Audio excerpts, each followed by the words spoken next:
नमस्कार दोस्तों, पिछली क्लास में हमने द्विघात समीकरण स्टार्ट किया। उसमें हमने द्विघात समीकरण के बेसिक्स और 4.1 स्टार्ट की। आज हम स्टार्ट करेंगे प्रश्नावली 4.2। जुनून आपसे वो करवाता है जो आप नहीं कर सकते। मतलब जुनून आपसे वो करवाता है जो आप नहीं कर सकते, जबकि हौसला आपसे वो करवाता है जो आप करना चाहते हैं। ठीक है। अनुभव आपसे वो करवाता है जो आपको करना चाहिए। अनुभव आपसे वो करवाता है जो आपको करना चाहिए, जबकि जुनून आपसे वो करवाता है जो आपको नहीं कर सकते। मतलब जो आप नहीं कर सकते वो क्या करवा सकता है? जुनून करवा सकता है। जबकि हौसला आपसे से वो करवा सकता है जो आप करना चाहते हैं। मतलब जो आप करना चाहते हैं ना, वो हौसले से प्राप्त किया जा सकता है, जबकि अनुभव आपसे वो करवाता है जो आपको करना चाहिए। आज की क्लास स्टार्ट करते हैं।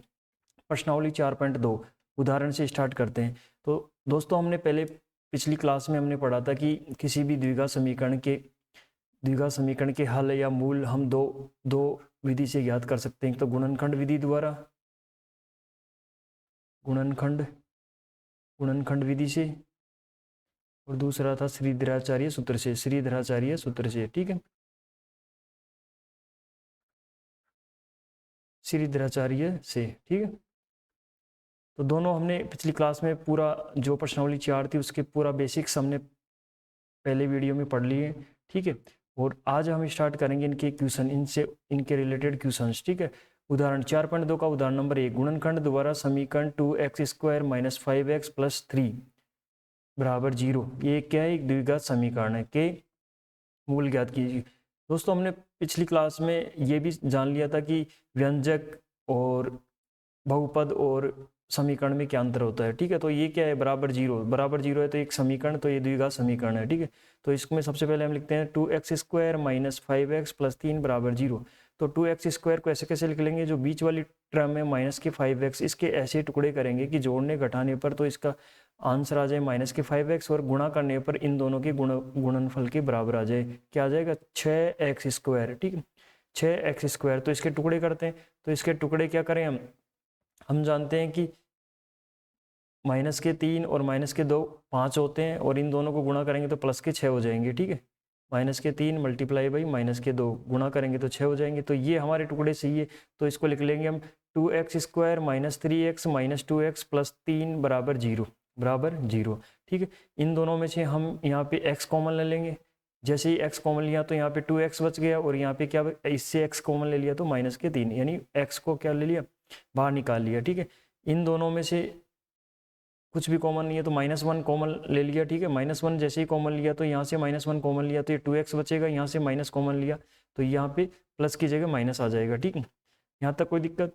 आगे जैसे ही इन दोनों में से आ रहा है 2x - 3 ओवेनिस्ट है, तो इसको बाहर निकाल लेंगे तो यहाँ पे बचेगा x और यहाँ पे बचेगा -1। तो ये इस समीकरण के क्या आ गए? गुणनखंड आ गए। अगर समीकरण इक्वल टू 0 है तो ये भी गुणनखंड भी 0 होगा, गुणनखंड भी इक्वल टू 0 होगा। लेकिन या तो गुणनखंड में केवल या तो ये गुणनखंड 0 होगा या ये गुणनखंड 0 होगा, क्योंकि दोनों गुणनखंड एक साथ 0 नहीं हो सकते, क्योंकि 0 × 0 अनिर्धारीय फॉर्म है। ठीक है। अनिर्धारीय अनिर्धारीय फॉर्म रूप है ना, फॉर्म है। ठीक है। तो या तो ये 0 होगा या फिर ये 0 होगा। तो मैंने लिख दिया यहाँ पे या तो 2x - 3 बराबर 0। तो यहाँ से x का मान क्या आ जाएगा? 2x बराबर 3, तो x का मान आ जाएगा 3/2। ठीक है। या x - 1 बराबर 0। ठीक है। तो x - 1 बराबर 0, तो x का मान आ जाएगा 1। अतः समीकरण के x बराबर 3/2 और x बराबर 1 समीकरण के मूल हैं। ठीक है। मूल या हल है। मूलों को ही क्या कहते हैं? समीकरण का हल। मतलब इसको रखने पर समीकरण का मान 0 आ जाएगा। ठीक है। ऐसे ही उदाहरण नंबर 2। द्विघात समीकरण दिया हुआ है 6x² - x - 2 बराबर 0 के मूल ज्ञात कीजिए। ठीक है। तो इसके मूल कैसे ज्ञात करने? सेम इसके जैसे करना है, लेकिन मैं आपको एक बार इसके टुकड़े करके बता देता हूँ कि इसके गुणनखंड कैसे ज्ञात करेंगे। तो 6x² - x -2 बराबर 0। तो -1 के इस -1x के ऐसे टुकड़े करने की जोड़ने घटाने पर तो क्या आ जाए? माइनस के x आ जाए, और गुणा करने पर क्या आ जाए? -12। ठीक है। तो मैंने इसके टुकड़े किए 6x² - 4x, ठीक है, +3x -2 बराबर 0। क्योंकि हम जानते हैं कि -4 में से +3 आएगा तो बराबर में -1 आ जाएगा। ठीक है। और इन दोनों को गुणा करूंगा तो ठीक है, बराबर में माइनस के 12 आ जाएगा, 12 एक्स स्क्वायर, एक्स लगा ही दिया मैंने यहाँ पे तो एक्स स्क्वायर आ जाएगा। तो इन दोनों में से कॉमन ले लूँगा मैं 2x कॉमन लिया तो यहाँ पे बचेगा 3x और यहाँ पे बचेगा माइनस के 2, और इन दोनों में से मैंने +1 कॉमन ले लिया तो यहाँ पे क्या बचेगा 3x माइनस 2 बराबर 0। अब इन दोनों में से मेरे क्या कॉमन आ रहा है, उपनिष्ठ, ये वाला बीच वाला उपनिष्ठ है दोनों में, तो इस दोनों को कॉमन ले लूँगा। 3x माइनस 2 जैसे ही बाहर निकाला तो यहाँ पे क्या बचा 2x + 1 बराबर 0। तो या तो ये पद 0 होगा या ये गुणनखंड 0 होगा, या तो ये गुणनखंड 0 होगा द्विघात समीकरण का, या ये गुणनखंड 0 होगा। वैसे सेम डिट्टो इसके जैसे करना है, ठीक है। नेक्स्ट उदाहरण नंबर 3, द्विघात समीकरण दिया हुआ है 3x² माइनस 2√6x + 2 बराबर 0 की मूल ज्ञात कीजिए। तो मैं इसमें दोस्तों गुणनखंड करके बता देता हूँ, बाकी का सब आप पिछले उदाहरण की जैसे सेम करना है, ठीक है। तो ये लिख दिया मैंने 3x² माइनस के 2√6x + 2 बराबर 0। दोस्तों इसके ऐसे टुकड़े करने हैं कि जोड़ने घटाने पर तो माइनस के 2√6x आ जाए, गुणा करने पर 6x² आ जाए, ठीक है। गुणा करने पर जो प्रथम पद व अंतिम पद है ना, उसका जो गुणा आता है वही गुणा आ जाए। इसके ऐसे टुकड़े करने हैं कि जोड़ने घटाने पर तो माइनस के 2√6x आ जाए। तो मैं इसके टुकड़े करता हूँ 3x² minus √6x minus √6x, ठीक है, माइनस √6x माइनस √6x + 2 बराबर 0। क्योंकि इसको जैसे ही जोड़ेंगे तो ये क्या आ जाएगा माइनस के 2√6x, क्योंकि √6x minus √6x minus √6x minus √6 कितनी बार है, 2 बार है, तो 2√6x है। जैसे इसको गुणा करेंगे क्योंकि हम जानते हैं √6 × √6 इक्वल टू होता है 6, ठीक है। √6 × √6 इक्वल टू क्या होता है 6, ठीक है। तो क्योंकि 6 इसको ऐसे लिखेंगे 6√², तो स्क्वायर से रूट कट जाएगा तो क्या आ जाएगा 6, ठीक है। तो ये टुकड़े सही है, ठीक है। इनमें से मैं अब यहाँ से को एक जैसा बनाने के लिए मैं क्या करता हूँ, इसको लिख लेता हूँ 3x², इसको मैं लिख सकता हूँ √3 × √2, क्योंकि अलग रूट से बाहर निकाल लेंगे तो √6 को लिख लेंगे √6 √3 × x, और इसको लिख लूँगा मैं √3 × √2x + 2 बराबर 0, ठीक है। और यहाँ से मैं इसको लिख लूँगा √3 √3 × √3x² minus √3 × √2x minus √3 × √3 × √2x + 2 बराबर 0।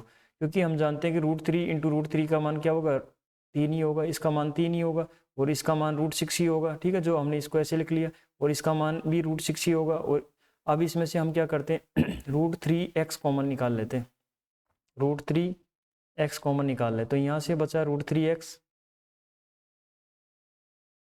यहाँ से बचा √3, यहाँ से बचा दोस्तों √3x, यहाँ बचा √3 और x, ठीक है। एक √3x बाहर आ गया, एक √3x बचा माइनस, यहाँ से √3x कॉमन ले लिया तो यहाँ पे बचा √2, ठीक है। और इसमें से हम क्या करते हैं √2 कॉमन ले लेते हैं। तो दोस्तों जैसे √2 कॉमन लिया तो यहाँ से बचेगा √3x, ठीक है, माइनस √2 कॉमन ले लिया तो यहाँ से, क्योंकि 2 को लिख सकते हैं हम √2 × √2, तो एक √2 बाहर आ गया तो इसको लिख देंगे हम √2, ठीक है, इक्वल टू 0, ठीक है दोस्तों। अब इसमें ये दोनों समान है दोस्तों, यहाँ पे √3x लिखना भूल गया, मैं वापस लिख देता हूँ, ठीक है। तो यहाँ से मैंने कॉमन लिया √2 कॉमन लिया तो यहाँ पे बच गया माइनस √2 कॉमन लिया तो ये प्लस का हो जाएगा √3x, और ये माइनस का √2, ठीक है। क्योंकि ये जो 2 है उसको मैं क्या लिख दूंगा √2 × √2, ठीक है, बराबर 0। दोस्तों अब इन दोनों में से ये दोनों सेम है तो इन दोनों को कॉमन ले लेंगे, तो ये हो जाएगा √3x माइनस √2। जैसे ही मैंने इसको बाहर निकाल लिया तो यहाँ पे बचा √3x, यहाँ पे बचा √3x, ठीक है दोस्तों। यहाँ पे बचा √3x माइनस √2, ठीक है, माइनस √2। तो ये दोनों माइनस के हैं तो होल स्क्वायर हो जाएगा, ठीक है, होल स्क्वायर। तो बराबर 0, या तो ये बराबर 0 होगा या ये बराबर 0 होगा। तो यहाँ से x का मान आ जाएगा x equal to √2 upon √3, √2 upon √3 and √2 upon √3। तो इसको लिख सकते हैं हम √2 अपॉन 3, दो मान आ जाएंगे √2 अपॉन 3, ठीक है। तो दोस्तों ये ऐसे हो जाएगा। आगे उदाहरण नंबर 4, आकृति में दिए गए प्रार्थना कक्ष की विमाएं ज्ञात कीजिए। ये कोई प्रार्थना कक्ष है, इसकी विमाएं ज्ञात करना है। तो इसका देखो, इसकी चौड़ाई तो x मीटर दी हुई है, जबकि इसकी लंबाई दी हुई है 2x + 1, यानी x का जस्ट दुगुनी का 1 अधिक, ठीक है। और इसका क्षेत्रफल दिया 300 मीटर स्क्वायर। दिया है आयताकार प्रार्थना कक्ष की चौड़ाई x मीटर, जो कि दी हुई है, हमें क्वेश्चन में दी हुई। लंबाई दी है इसकी चौड़ाई की दुगुनी से 1 अधिक 2x + 1 मीटर, ठीक है। हम जानते हैं आयताकार कक्ष का क्षेत्रफल इक्वल टू होता है लंबाई इंटू चौड़ाई, लंबाई इंटू चौड़ाई आयत का क्षेत्रफल होता है। तो इसमें जैसे ही हम लंबाई इंटू चौड़ाई करेंगे, और लंबाई इंटू चौड़ाई जो क्षेत्रफल हमें पहले से दिया हुआ है 300 मीटर स्क्वायर, ठीक है, इसके बराबर रख देंगे तो ये एक द्विघात समीकरण बन जाएगा। 300 को इधर ले आएंगे, पक्षांतरण करेंगे तो ये माइनस का हो जाएगा। दोस्तों अब x के ऐसे टुकड़े करने हैं कि गुणा करने पर तो ये 600 300 इंटू 2 600x² आ जाए, और जोड़ने घटाने पर ये आ जाए प्लस का x। तो इसको हम टुकड़े करेंगे 24 इंटू 25 का गुणा होता है 600, ठीक है। तो इसमें से इनको जोड़ेंगे तो x आ जाएगा, और गुणा करूंगा तो मैं 600x² आ जाएगा। तो इन दोनों में से मैंने 2x कॉमन ले लिया, तो यहाँ पे तो बच गया x, यहाँ पे बच गया -12, ठीक है। और यहाँ से मैंने प्लस 25 कॉमन ले लिया, तो यहाँ पे x बच गया, और यहाँ से 300 में जैसे ही 25 का भाग दिया तो 12 बार गया, ठीक है। तो इन दोनों में से x - 12 कॉमन आ गया, तो यहाँ पे बचा 2x + 25, ठीक है, 2x + 25। या तो 2x + 25 बराबर 0 होगा, तो 2x बराबर -25 होगा, तो x बराबर -25/2, जो कि ऋणात्मक, चौड़ाई कभी भी ऋणात्मक नहीं हो सकती, इस मान को हम नहीं ले सकते। तो x - 12 बराबर 0, तो x बराबर 12 मीटर आ गया, मतलब चौड़ाई 12 मीटर आ गई। तो लंबाई क्या ज्ञात होगा, लंबाई को हम कर लेंगे 2x + 1, x का मान 12, तो ये लंबाई आ गई इसकी 25 मीटर, ठीक है। तो चौड़ाई आ गई, लेकिन ऋणात्मक को नहीं ले सकते, क्योंकि ऋणात्मक चौड़ाई कभी भी नेगेटिव नहीं होती है, ठीक है। तो इसलिए हमने यहाँ पे क्या कौन सा मान लिया, या तो ये वाला या ये। तो यहाँ पे हमने 12 मीटर लिया, ठीक है, चौड़ाई क्या ली 12 मीटर ली, ऋणात्मक मान नहीं लिया, ठीक है। अभी हम उदाहरण खत्म होने के बाद में हम करते हैं प्रश्नावली 4.2 के सवाल, ठीक है। तो पहला सवाल है हमारे गुणनखंड विधि से निम्न द्विघात समीकरण को मूल ज्ञात कीजिए। तो ये वाला समीकरण दिया हुआ है, इसके मूल ज्ञात करने, तो मैं इसके गुणनखंड ज्ञात करना सिखा देता हूँ। बाकी का जो हमने उदाहरण में किए बेसिक वैसे करना है, ठीक है। तो जैसे ही मैं इसको करता हूँ, तो x² - 3x - 10 = 0। तो दोस्तों हमें 3x के ऐसे टुकड़े करने की, जोड़ने घटाने पर तो -3x आ जाए, और गुणा करने पर -10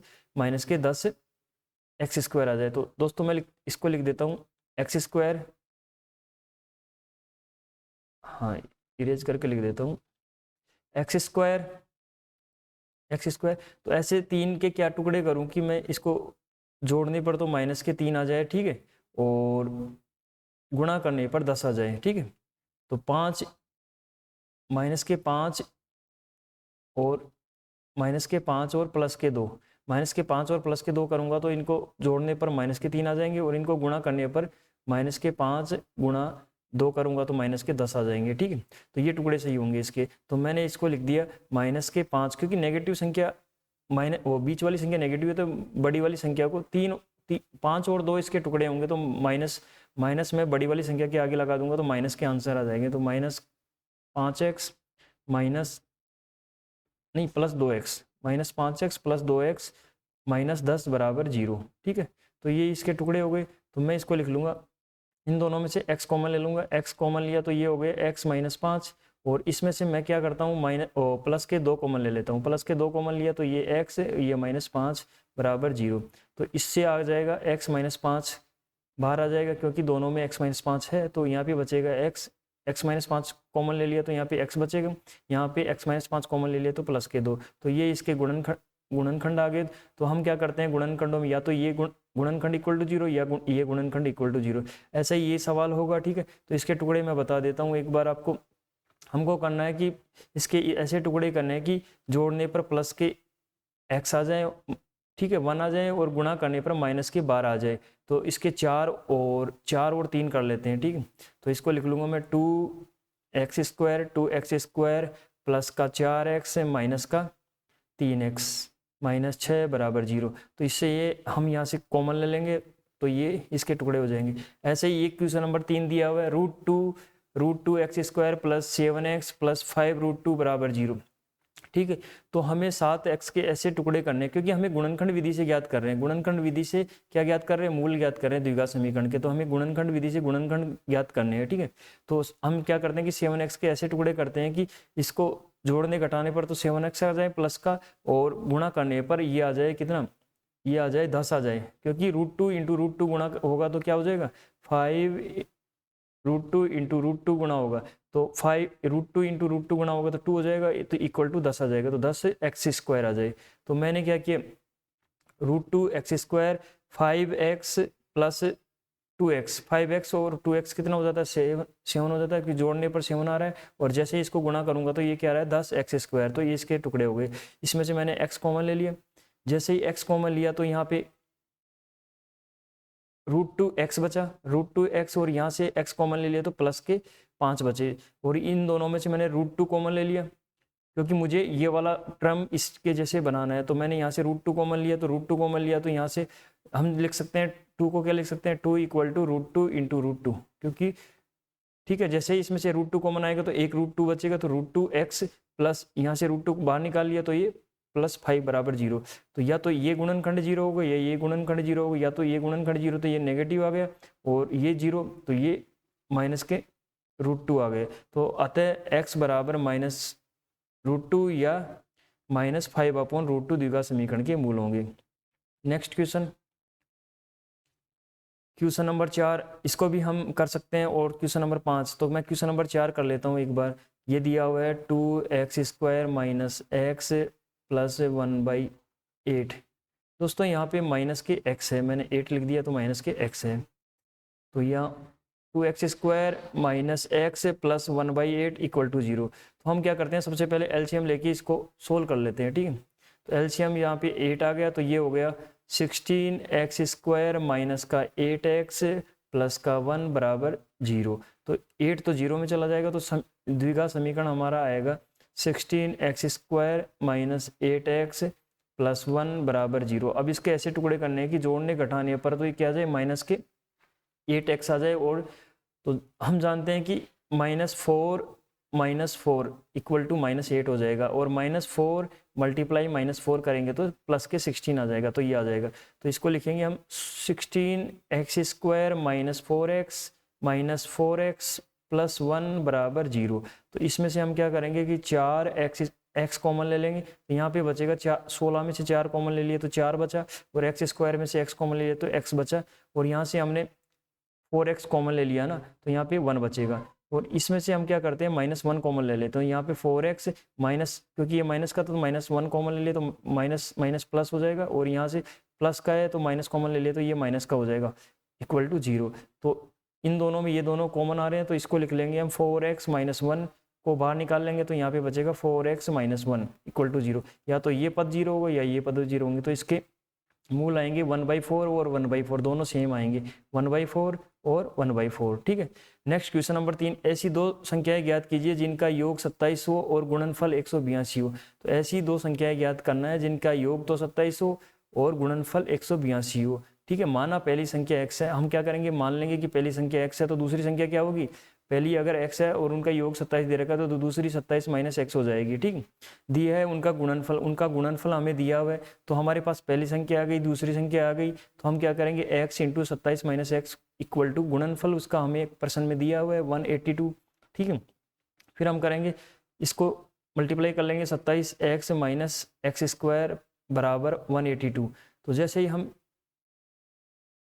इसको इधर ले जाएंगे पक्षांतरण कर लेंगे तो ये हो जाएगा माइनस के, ये माइनस के एक्स स्क्वायर थे, इधर गया तो प्लस का एक्स स्क्वायर, और ये माइनस और प्लस के 27x थे तो इधर जाएंगे तो ये हो जाएगा माइनस के 27x, और 82 इधर ही था और इधर 0 आ गया तो इसको मैंने इधर 0 लिख लिया। ठीक है, अब हमें टुकड़े करने हैं माइनस के 27x के, कि इसको जोड़ने घटाने पर तो माइनस के 27 आ जाए और गुणा करने पर 82 आ जाए। तो दोस्तों इसके टुकड़े होंगे 13 और माइनस के 13 और माइनस के 13 और माइनस के 14, और इन दोनों को जब गुणा करेंगे तो प्लस के 82 एक्स स्क्वायर आ जाएगा। ठीक है, तो ये टुकड़े लिख लिए। अब इन दोनों में से मैंने x कॉमन ले लिया, तो यहाँ पे x माइनस 13। ठीक है, और यहाँ से मैंने 14 कॉमन ले लिया, तो यहाँ पे बचा x माइनस 14 का 82 में भाग देंगे, 182 में भाग देंगे तो ये 13 बार जाएगा। ठीक है, 13 बार जाएगा, तो ये 13 लिख लिया इक्वल टू 0। अभी इन दोनों में से x माइनस 13 उभयनिष्ठ था, तो इसको कॉमन ले लिया, तो x माइनस 14, तो या तो x माइनस 13 बराबर 0 होगा या x माइनस 14 बराबर 0 होगा। ठीक है, अतः दूसरी संख्या 14 होगी, या तो ये होगी प्रथम संख्या 13 होगी, या दूसरी संख्या 14 होगी, या दूसरी प्रथम संख्या 14 होगी तो दूसरी संख्या 13 होगी, क्योंकि ये एक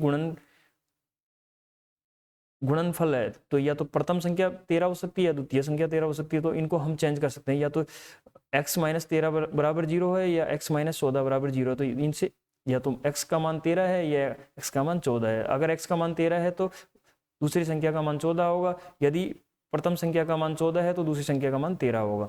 नेक्स्ट क्वेश्चन नंबर 4, दो क्रमागत धनात्मक पूर्णांक ज्ञात कीजिए जिनके वर्गों का योग 365 है। दो क्रमागत और धनात्मक और पूर्णांक, ठीक है, क्रमागत धनात्मक पूर्णांक, ठीक है, ज्ञात कीजिए जिनके वर्गों का योग। तो माना पहला धनात्मक पूर्णांक x है, तो हमने क्या करा, माना कि पहला धनात्मक पूर्णांक x है तथा दूसरा क्रमागत धनात्मक पूर्णांक, अगर एक धनात्मक पूर्णांक 5 है तो दूसरा क्या आएगा, 6 आएगा। क्रमागत है तो x है तो दूसरा x + 1 एक अधिक आ जाएगा। तो प्रश्नानुसार उनके वर्गों का योग 365 दिया है, तो प्रथम धनात्मक पूर्णांक का x², दूसरे का x + 1 का होल स्क्वायर बराबर 365। तो x² और इसको हम a + b के होल स्क्वायर से खोल देंगे, a² + b² + 2ab equal to 365। तो ये एक द्विघात समीकरण बन गई, x² 2x² और 2x और 365 इधर आएगा, तो ये +1 इधर है, ये माइनस का हो जाएगा, तो ये माइनस के 364 इक्वल टू 0। यहाँ से 2 कॉमन आ रहे हैं तो 2 हमने बाहर निकाल लिया, तो x² + x minus 182 equal to 0। ठीक है, 2 को हम यहाँ पे 0 में समाप्त कर लेंगे, तो क्योंकि 2 0 में भाग जाएगा तो 0 हो जाएगा। तो यहाँ से द्विघात समीकरण हमारी फाइनली ये बची है, x² + x minus 182 equal to 0। ठीक है, अब इसके टुकड़े करने की, x के ऐसे टुकड़े करने हैं कि जोड़ने घटाने पर तो प्लस का x आ जाए और गुणा करने पर माइनस के 182 x² आ जाए। तो x², क्योंकि हम जानते हैं कि 12 का स्क्वायर 144 होता है, 13 का स्क्वायर 169 होता है। ठीक है, तो और 14 का स्क्वायर, तो स्क्वायर से हमें पता चल जाएगा कि 14 का स्क्वायर, हाँ 14 का स्क्वायर होता है 196। तो 196 तो ज़्यादा हो गया, तो 14 × 14 तो नहीं कर सकते, इसलिए हम 14 × 13 करके देखते हैं। एक बार 14 × 13 करके देखते हैं, तो जैसे 14 × 13 करके देखते हैं तो वो 182 आ जाता है। तो इसके टुकड़े हो जाएंगे 13, 14 व 13। तो 14 को पॉजिटिव रख लेंगे, क्योंकि ये x किसका है, पॉजिटिव का है। तो बड़े पॉजिटिव में से नेगेटिव घटाएंगे, छोटा वाला घटाएंगे तो पॉजिटिव में आंसर आ जाएगा, और इनको गुणा करेंगे तो 182 आ जाएंगे। अब इसमें से मैं x कॉमन ले लूंगा, तो x कॉमन लिया तो x + 14 और यहाँ से माइनस के 13 कॉमन ले लिया, तो 182 में 13 का भाग दूंगा तो ये 14 बार जाएगा। तो इसके 2 गुणनखंड ये आ गए। ठीक है, या तो x + 14 बराबर 0 होगा, तो x बराबर माइनस के 14 होगा, जो कि माइनस के 14 हम नहीं ले सकते हैं, क्योंकि हमें धनात्मक पूर्णांक लेना, जबकि माइनस नेगेटिव नंबर है, ये धनात्मक है ही नहीं, ये ऋणात्मक संख्या, तो ये नहीं ले सकते हैं। इसलिए x - 13 बराबर 0, तो x बराबर 13 आ गया। तो पहला धनात्मक पूर्णांक 13 आ गया, तो दूसरा धनात्मक पूर्णांक जस्ट एक अधिक, मतलब x + 1 तो 14 आ जाएगा। ठीक, क्वेश्चन नंबर 5, एक समकोण त्रिभुज की ऊंचाई इसके आधार से 7 सेंटीमीटर कम है, यदि कर्ण 13 सेंटीमीटर का हो तो अन्य 2 भुजाएं ज्ञात कीजिए। माना समकोण त्रिभुज का आधार x, तो आधार को हम क्या कर लेंगे, x मान लेंगे, इसलिए इसकी ऊंचाई हमें क्वेश्चन में दी है कि 7 सेंटीमीटर कम है, आधार से 7 सेंटीमीटर कम है, तो x - 7 सेंटीमीटर। ठीक है, दिया है समकोण त्रिभुज का कर्ण हमें दिया हुआ है 13 सेंटीमीटर दिया हुआ है, या इसमें प्रश्न में दिया हुआ है। तो हम जानते हैं पाइथागोरस प्रमेय से आधार का स्क्वायर प्लस लंब का स्क्वायर बराबर कर्ण का स्क्वायर। आधार हमारा x है, x का स्क्वायर, लंब हमारा x - 7 है। ठीक है, लंब हमारा x - 7 है और कर्ण हमारा 13 है। जैसे हम इसको खोलेंगे x² और x - 7 को a - b के फॉर्मूले से खोल देंगे, तो a² - b², a² + b² - 2ab, a², ठीक है, प्लस b² - 2ab, तो ये कितने 7 दूनी 14 माइनस के 14 x इक्वल टू, और 13 का स्क्वायर हो जाएगा 169। ठीक है। 2x स्क्वायर माइनस 14x 169 को इधर ले आएंगे तो ये पॉजिटिव से नेगेटिव हो जाएगा और 49, ठीक है। 2x square minus 14x minus 120, इसमें से 49 घटाएंगे तो 120 आ जाएगा, ठीक है, इक्वल टू 0। इसमें से हम 2 कॉमन ले लेंगे तो x square minus 7x minus 60 बराबर 0, 2 यहाँ पे 0 में चला जाएगा, ठीक है। तो हमारा फाइनली द्विघात समीकरण बचेगा x square minus 7x minus 60 बराबर 0, ठीक है। तो हमें 7x के ऐसे टुकड़े करने हैं कि जोड़ने घटाने पर तो माइनस के साथ आ जाए और गुणा करने पर 60x स्क्वायर आ जाए। तो हम इसके टुकड़े करते हैं माइनस के 12x प्लस के 5x, क्योंकि 12 इंटू, क्योंकि 7 लाना है, माइनस के 7 लाना है, तो हम इसके टुकड़े करेंगे माइनस के 12 प्लस के 5 और हमें यहाँ पे लेके आना है 60, ठीक है, किसका, नेगेटिव का। तो इसको जैसे हम ये टुकड़े करेंगे तो इससे आ जाएगा माइनस के 12 इंटू 5, ये भी आ जाएगा, ठीक है। तो ये हमारा, इन दोनों में से हमने x कॉमन ले लिया तो x माइनस 12 और यहाँ से हमने 5 कॉमन ले लिया तो 5, यहाँ से 5 12 गया तो 12 में वो 60 में 5 का भाग दिया तो 12 बार गया। तो इसके दो गुणनखंड आ गए x माइनस 12 और x प्लस 5 बराबर 0। या तो x माइनस 12 इक्वल टू 0 तो x बराबर 12 होगा, या x प्लस 5 बराबर 0 तो x बराबर माइनस के 5 होगा। तो माइनस वाली संख्या हम नहीं ले सकते क्योंकि लंबाई कभी भी ऋणात्मक नहीं हो सकती, इसलिए आधार तो हो जाएगा, क्योंकि आधार क्या है x, तो x तो हो जाएगा 12 और लंब क्या है 12 माइनस 7 यानी कि 5 सेंटीमीटर। तो इस प्रकार हमने ये। नेक्स्ट क्वेश्चन नंबर 6, एक कुटीर उद्योग एक दिन में कुछ बर्तनों का निर्माण करता है, ठीक है। एक कुटीर उद्योग एक दिन में कुछ बर्तनों का निर्माण करता है। एक विशेष दिन यह देखा गया कि प्रत्येक नग का निर्माण लागत रुपयों में उस दिन निर्माण किए गए बर्तनों की संख्या के दुगने से 3 अधिक है। मतलब एक दिन देखा गया कि एक विशेष दिन, ठीक है, देखा गया कि बर्तनों की संख्या के दुगने से 3 अधिक है लागत, ठीक है, निर्माण का लागत, ठीक है। यदि उस दिन की कुल निर्माण लागत 90 रुपये थी तो निर्मित बर्तनों की संख्या और प्रत्येक नग की लागत ज्ञात कीजिए। तो माना एक दिन की निर्मित बर्तनों की संख्या x, हम क्या कर लेंगे, एक दिन में जितने बर्तन बनते हैं उनकी संख्या को मान लेंगे x, प्रत्येक नग की निर्माण लागत, प्रत्येक नग की दे रखी है यहाँ पे, प्रत्येक नग की निर्माण लागत उस दिन से 2x प्लस 3 यानी दुगने से 3 अधिक है, ठीक है, यहाँ पे दिया हुआ है उसके दुगने से 3 अधिक है, ठीक है। ये प्रत्येक नग की निर्माण लागत मान ली। एक विशेष दिन की कुल निर्माण लागत हो गई, तो एक विशेष दिन की x है, ठीक है, तो x की एक नग की निर्माण गुणा x से करेंगे तो ये इतने रुपए आ जाएंगे। प्रश्नानुसार हमें दिया है 90, उस दिन की कुल निर्माण लागत 90 रुपए थी। तो हम क्या करेंगे, इसको गुणा करके 2x square plus 3x equal to 90, ये एक द्विघात समीकरण बन गया। तो हमें 3x के ऐसे टुकड़े करने की, जोड़ने घटाने पर तो 3x आ जाए, गुणा करने पर ये आ जाए कितना 90, 180 आ जाए, ठीक है। तो हमने किया इसको 12 माइनस के 12 प्लस 15 प्लस के इसलिए लिए क्योंकि प्लस का 3x आना चाहिए, ठीक है। तो जैसे ही हमने इन दोनों को ऐसे रख लिया क्योंकि इन दोनों में से कॉमन आ जाएगा, इवन नंबर है, इसमें से ये 15 और इसमें से ये कॉमन आ जाएगा, इसलिए हमने आगे पीछे कर लिया, ठीक है। तो यहाँ से 2x कॉमन लिया तो x माइनस है और यहाँ से 15 कॉमन लिया तो x माइनस है, तो x माइनस है वापस यहाँ से उभनिष्ठ कॉमन आ जाएगा, तो यहाँ से 2x प्लस 15, या तो x माइनस है बराबर, तो x बराबर 6 या फिर x बराबर माइनस के 15/2। तो बर्तनों की संख्या कभी भी नेगेटिव नहीं हो सकती, तो हम यहाँ पे x में ये लेंगे, ये वाला गुणनखंड लेंगे x बराबर 6, ठीक है। तो विशेष दिन निर्मित बर्तनों की संख्या 6 आ जाएगी, ठीक है, और प्रत्येक नग की लागत यहाँ पे हम x की जगह 6 रख देंगे तो 2 × 6 + 3 तो ये 15 रुपये आ जाएगी। धन्यवाद दोस्तों।